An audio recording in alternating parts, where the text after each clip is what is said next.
The first episode of Task introduces us to Tom Brandis and Roby. Roby lives with his children Harper and Wyatt and with his niece Maeve in his brother's house. He feels somewhat lonely because his wife Karen left him, and he listens to dating advice on the radio. He works at J&J Waste Management. Cliff is a friend and co-worker of his, and they have a mutual friend named Peaches. When they finish all their daily jobs, they put on masks and break into houses they had already marked while making neighborhood rounds in the garbage trucks, stealing money to make ends meet. The heists turn out successful, but their actions are caught on doorbell cameras. This is where we meet Tom. He is an FBI agent in charge of recruitment, which means he has to go to universities, set up a table, assess candidates' fitness, and suggest which department they should aim for if they want to become federal officers. As for his personal life, he enjoys gardening, bird watching, and learning about the weather, in addition to listening to baseball updates on the radio. He has a daughter, Emily, and a son, Ethan, who is about to be sentenced for third-degree murder. The victim is likely a family member. His lawyer, Matt, wants Tom to make a statement at the sentencing hearing, since that could convince the judge to be lenient with Ethan. But Tom does not want to do it. Still, Matt urges him to consult Emily before making a decision, and he does. But she says she needs some time to think about it. While all this is happening, Tom's boss, Kath, has a farewell gift. She puts Roby and his friend's case on his desk. What happens next? With a major spoiler warning, let's find out. An imminent gang war. Tom is not really happy that Kath asks him to return to the field just when his life is going through a particularly turbulent phase. Kath knows this, and that is why she first went to someone named Maria Herrera. Since Maria is facing some health complications, Kath ends up involving Tom and making him the leader of a special force meant to investigate a series of home invasions happening in Montgomery and Delaware counties. According to DEA informants, all the houses the mentioned trio has broken into are drug-related, which means Roby and his group are not exactly harming innocent people. Well, if one sees drug dealers as people who are in that business because they are desperate, maybe more desperate than Roby, Cliff, and Peaches, then their heists do not look so noble, right?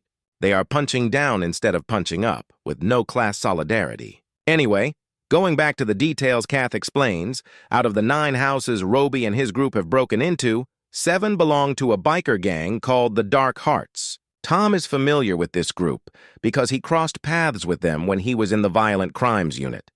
Kath says that since the Dark Hearts do not know who is hurting them, they are lashing out and killing almost anyone they can catch. Authorities fear that eventually these men will strike a nerve and trigger a full-blown gang war, something that will be quite difficult to control. So Tom has to catch the trio breaking into the Dark Hearts' houses and put an end to this nonsense.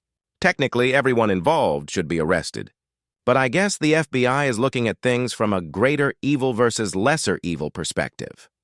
According to the budget that has been allocated for the federal operation, it must be concluded within 4 weeks.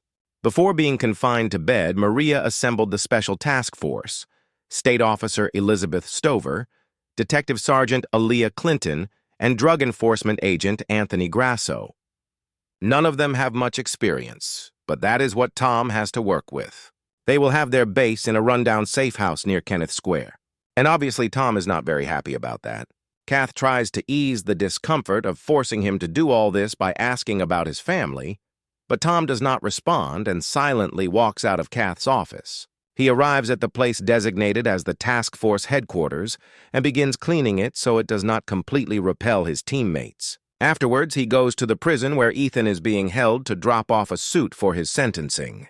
The guard wonders if Tom wants to see his son, but Tom declines the offer, which shows that the wound in their relationship is quite deep. I suppose we will learn more about them later.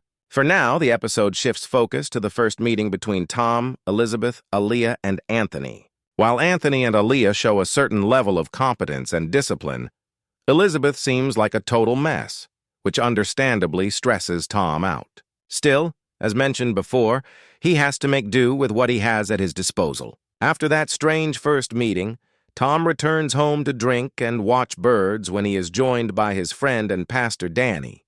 Things get out of hand, and eventually both Danny and Emily have to work together to put Tom to bed. A text message from someone named MC arrives with the address of their next hit and a statement that says, "This is the one." Based on that, he decides to scout the house with Cliff. When they arrive at the place, Cliff says that something is wrong with its inhabitants. But Roby emphasizes that this is the big score they have been looking for and that they should set aside their misgivings and just do the job. Since they carry out their robberies at night, Roby goes back home, logs into a dating website following Cliff's advice, and tries to find love online. He receives a spicy response, but it is unclear whether it is a bot typing the message or a real human being. Roby decides to keep that euphoria going by walking around the house and venturing into Maeve's room. His timing is bad because Maeve comes home with her date, Trip, forcing Roby to hide in the closet. However, when things get heated between Maeve and Trip, Roby tries to slip out of the scene. I suppose Trip did not know Maeve had an uncle, which is why he overreacts. So Roby has no choice but to throw Trip out. Later, Roby tries to apologize for his actions, but Maeve does not accept it. Things escalate, and both of them say they should leave the house. I do not know if Maeve would really have gone for the door just because Roby told her to, but Harper does not want to take the risk and prevents Maeve from even considering that option, especially because Maeve is the one keeping the family together, not Roby. At the end of episode 1 of Task, Roby, Cliff, and Peaches break into the house they had planned, and things go south pretty quickly. They were expecting 2 inhabitants, but a third one arrives shooting and hits Peaches in the face. Rest in peace, and so much for his wedding plans, I suppose. This leads to a full-blown shootout. And while the residents fall dead, Roby and Cliff barely manage to get out of the situation alive. However, just as they are about to leave with a bag full of money, they are seen by a boy who seems to be the son of the parents they have just killed. Since the boy has seen their faces, they have 2 options. Kill the child so that no one is left alive to identify them when the police investigate the crime scene, or let the boy live and risk being identified by him. When Tom and the task force arrive at the house, it is revealed that Roby has taken the boy to his own home. The scene of Roby carrying that boy into his brother's house mirrors the opening scene of the episode where Roby was carrying Wyatt. But what does that mean? Well, I suppose it is the show's way of underlining the fact that Roby may be capable of stealing and killing, but he is not a monster. And maybe that distinction is what will keep him from facing the full wrath of Tom and the task force. Thank you for watching this. Watch the video and share your thoughts about it in the comment section below. Like and subscribe to our channel to get your daily dose of movies and series. We will see you in the next one, and for now, we say goodbye.